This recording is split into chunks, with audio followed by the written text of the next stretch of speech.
So what's up, beautiful people? It's your boy Joshua Martin. I'm outside because it's beautiful today, not too hot, but I still got a jacket on. Anyway, I just wanted to kind of give you guys an update, what's been going on. Obviously, you guys have been following me on my Instagram, so you kind of see what's been happening here and there. So I just want to talk about a few projects, future projects, current projects, some gear stuff too. And yeah, just wanted to inform you all. Got my notes here, Milanote. You might hear birds amongst the trees right now. I think I'm pretty good. Nothing really blowing out. I'm in shade. All right, let's get to it. So I just want to thank everyone that has watched, shared, and commented on Images of a Black Man. If you haven't seen it, links in the description. But yeah, it's been chaos here in the United States, and obviously this has been going on for centuries. Racism isn't nothing new under the sun. It is a heart matter. You know, people carry evil in them, and it's sad to see. But how we respond to this is going to be the difference maker. And so I'm not one to go out and protest. I wasn't raised like that, but I have been taught and I've been raised to speak on these things through conversation, through education, and I'm going to let my art be my protest. So what will help push this message if you share it, not just my content, but any and all black and brown people who are posting work that is meaningful, that has impact. If you can share that type of content, you're doing a great job. But again, be in those conversations. Okay, my screen, bigger screen, just went out, so that's fine. So there will be several other parts coming out, and I just wanted to be able to share my story, talk about my story, and talk about the things that matter to me, my viewpoint on evil and racism in general, stuff like that. So stay tuned. Again, thank you for all the sharing and commenting. And if you're interested in just like a visual breakdown of some of the imagery that you saw in Images of a Black Man, let me know in the comments below. I'll be more than happy to kind of discuss that, talk about some of the references, shots that I had, and other art that have influenced me in this way. So yeah, let me know. Oh, and also I will be releasing the music video I've been working on with Ari, Done With Fear. That's coming out very soon. And it's a message I stand with. I am a Christian, so as you start to see different content I'm pushing out, just kind of try to see it as a connecting thread. It all kind of connects some way or another, so just keep a lookout on that as well. So you already seen this already. I've sold my Blackmagic Pocket. If you didn't know, I did already.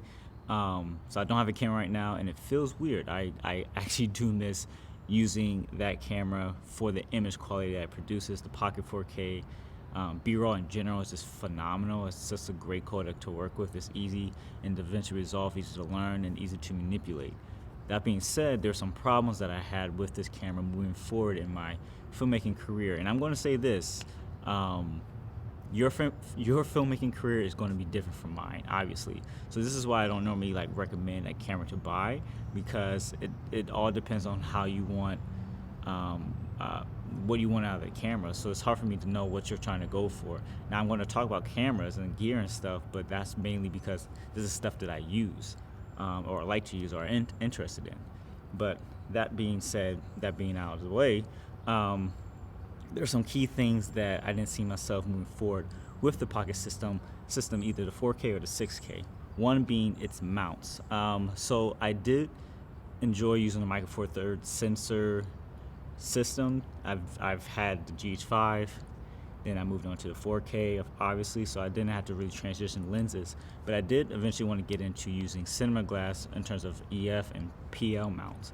Now you can get a speed booster. I did get a speed booster for the 4K, and having that wider field of view was just awesome. Like I said before, the music video that's going to be released was shot on the Pocket 4K with Blackmagic 25 APO with the speed booster 6.64.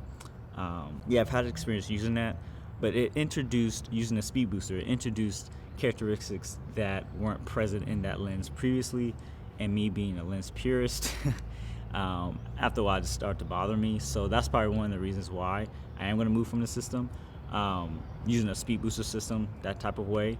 But same thing with the 6K. Now, the more I used it, this is not the first time me using the 6K, I just didn't see a huge benefit of going to the 6K versus the Pocket.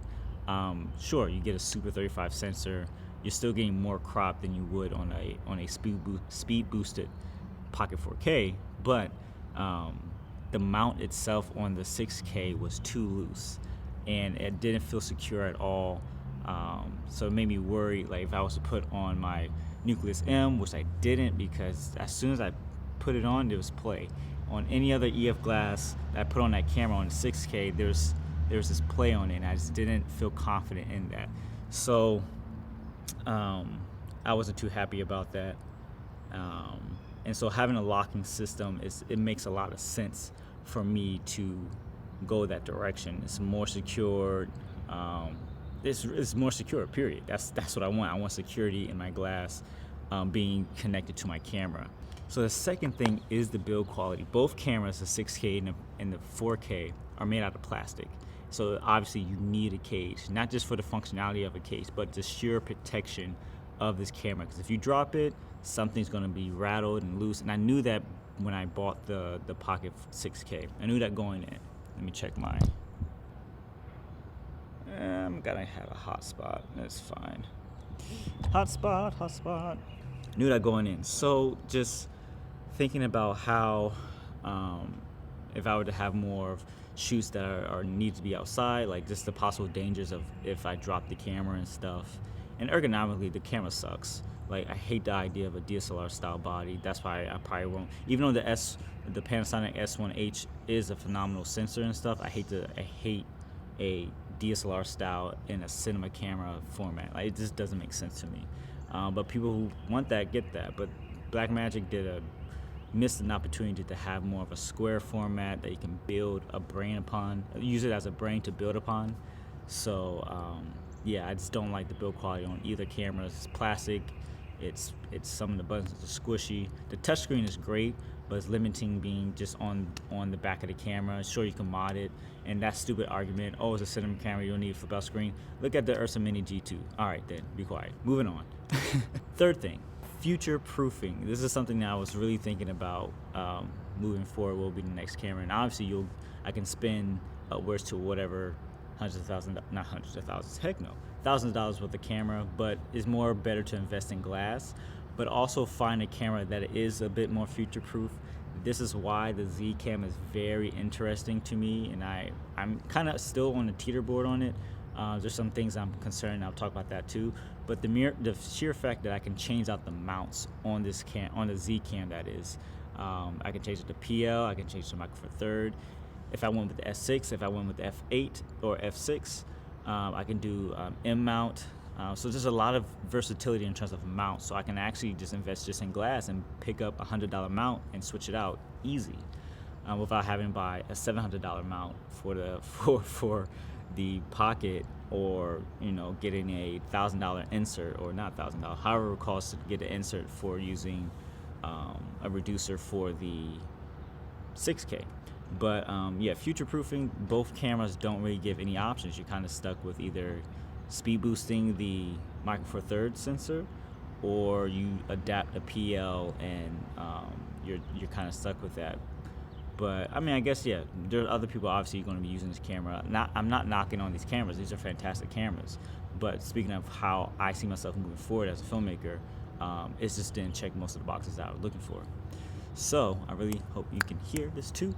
That being said, yeah, the Z Cam is really at the top of my list right now. The S6. Now, my concerns with the Z Cam is moving away from the Blackmagic system in terms of BRAW. That is, again, the most underrated RAW flexibility ever. I just love using it. But ProS RAW is coming out, or is it out, with the Z Cam. I already have the Ninja V, so that's a possibility. But as well as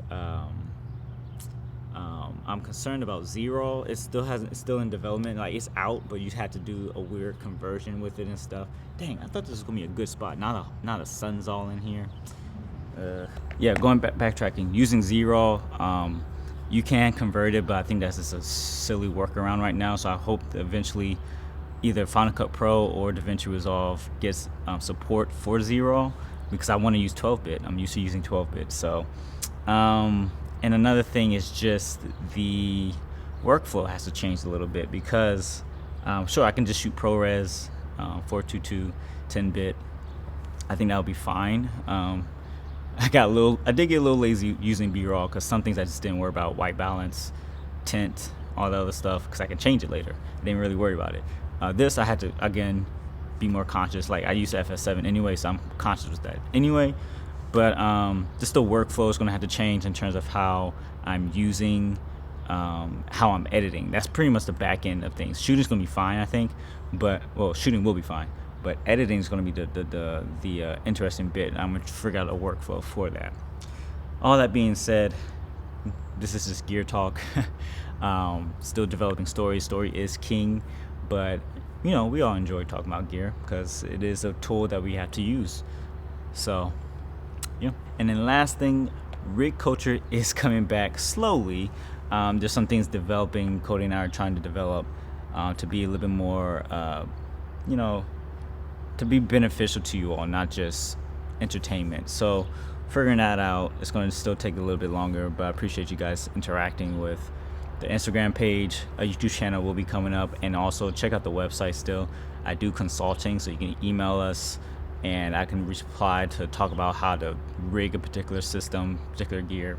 So definitely check it out. But thank you for your patience, and that's all I got to say. Stay safe out there, guys, and I'll catch you guys on the next one. Peace.